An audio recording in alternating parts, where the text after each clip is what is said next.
yung eskwela niya. So medyo lumaki yung area dito.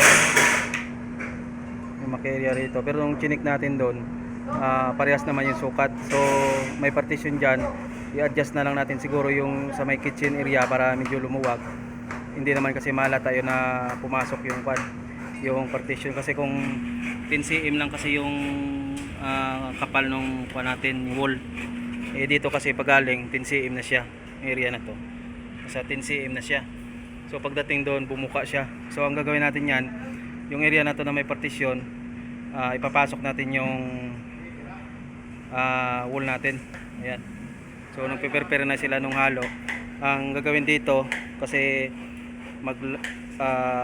lalagay tayo nung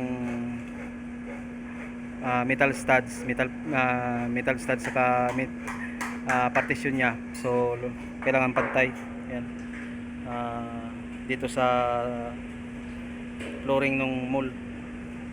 So para hindi tayo mahirapan mag-align nung gagawin nating partition. So antabayan na lang yung ibang update dito.